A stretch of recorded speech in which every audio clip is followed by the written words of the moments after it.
भगवान शिव शीघ्र प्रसन्न होने वाले और बहुत ही भोले स्वभाव के माने जाते हैं, इसीलिए तो उन्हें भोलेनाथ कहा जाता है। माना जाता है कि शिव जी को प्रसन्न करने और उनकी कृपा पाने के लिए किसी कठिन अनुष्ठान की आवश्यकता नहीं होती है।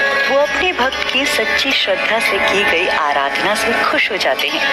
सोमवार का व्रत रखने व इस दिन से जुड़ी कथा का रसपान करने से जातक के घोर संकट भी कट जाते हैं। चलिए सुनते हैं सोमवार व्रत से जुड़ी ये पावन कथा।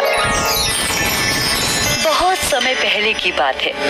किसी नगर में एक साहूकार रहता था। उसका घर धन धान्य व सभी सुख सुविधाओं से भरा हुआ था। बस कमी थी तो एक संतान की।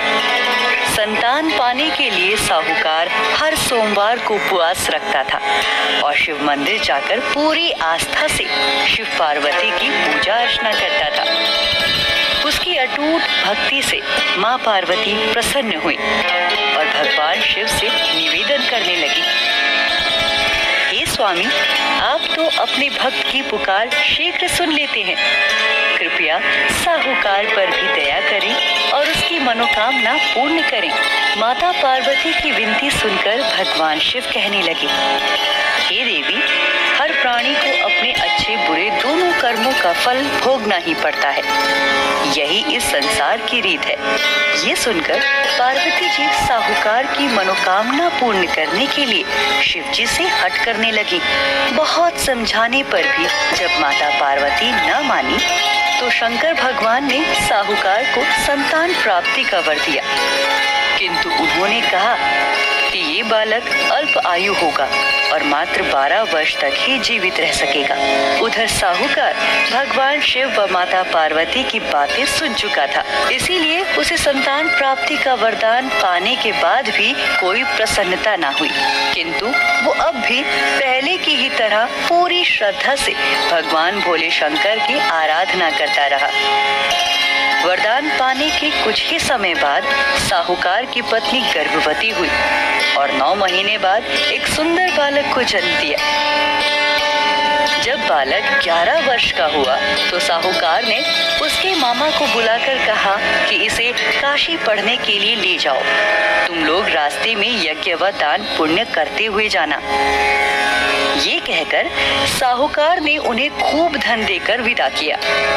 इधर काशी प्रस्थान के बाद मामा भांजे एक गांव से गुजर रहे थे। वहां एक राजकुमारी का विवाह हो रहा था, परंतु राजकुमार एक आंख से काना था।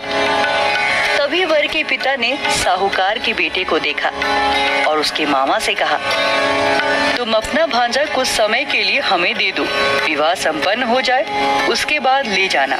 राजकुमार के पिता ने दोनों को खूब धन दिया और इस प्रकार साहूकार के बेटे के साथ राजकुमारी का विवाह संपन्न हो गया। साहूकार का पुत्र बड़े ही ईमानदार स्वभाव का था, इसीलिए उसे जैसे ही अवसर मिला उसने राजकुमारी की चुन्नी पर लिखा कि तुम्हारा विवाह तो मेरे साथ हुआ है, किंतु जिस राजकुमार के साथ तुम्हें भेजा जाएगा वो एक आंख से काना है।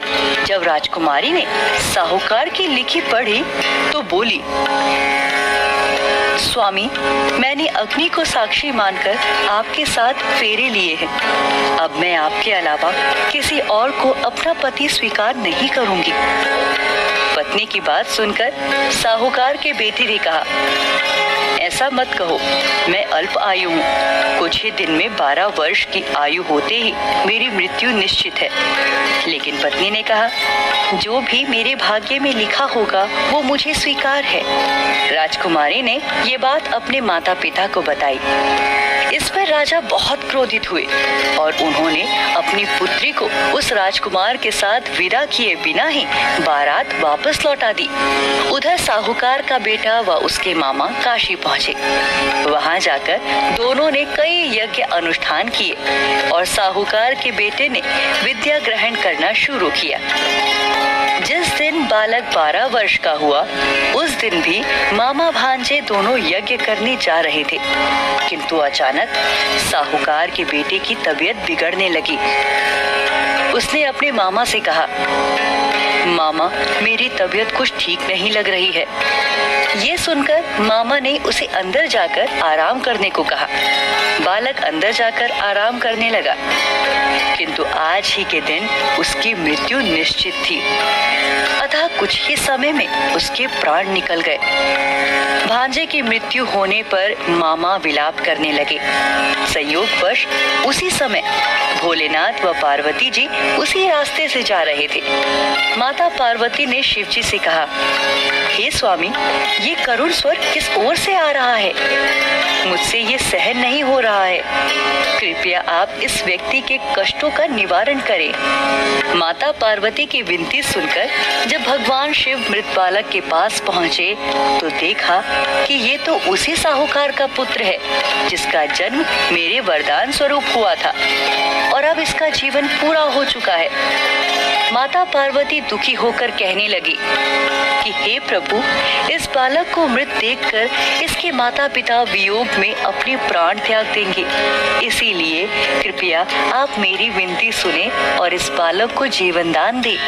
पार्वती जी के निवेदन पर भोलेनाथ ने उस बालक को जीवन दान का वरदान दिया। शंकर जी के आशीर्वाद स्वरूप बालक फिर से जीवित हो गया। उसने अपनी शिक्षा पूरी की और अपने मामा के साथ नगर लौट पड़ा। दोनों चलते चलते उस नगर में पहुंचे जहां राजकुमारी के साथ बालक का विवाह हुआ था। वहां पहुंचकर उन्होंने एक यज्ञ का आयोजन किया जिसमें उस नगर के राजा यानी राजकुमारी के पिता भी शामिल हुए। उन्होंने साहूकार के बेटे को देखते ही पहचान लिया और महल में ले जाकर उसका खूब आदर सत्कार किया। इसके बाद राजा ने अपनी पुत्री को बालक के साथ विदा कर दिया। इधर साहूकार पति पत्नी कई दिनों से भूखे प्यासे रहकर बेटे के वापस आने की राह देख रहे थे। उन्होंने निश्चय किया था कि यदि उनके बेटे की मृत्यु हो जाएगी तो वो भी प्राण त्याग देंगे। लेकिन उसी रात भगवान भोलेनाथ साहूकार के सपने में आए और कहा, हे साहूकार, मैंने तेरे सोमवार के व्रत करने और व्रत कथा सुनने से प्रसन्न होकर तेरे पुत्र को पुनः जीवन दान दे दिया है। बेटे के जीवित होने का समाचार पाकर दंपति बहुत खुश हुए और भगवान शिव पार्वती को बारंबार प्रणाम किया। तो भक्तों, ये थी सोमवार व्रत की पावन कथा। हमारी कामना है कि सोमवार व्रत का पालन करने और इस कथा का श्रवण करने वाले सभी भक्तों की मनोकामनाएं पूर्ण हो और आप पर सदैव भगवान शिव की कृपा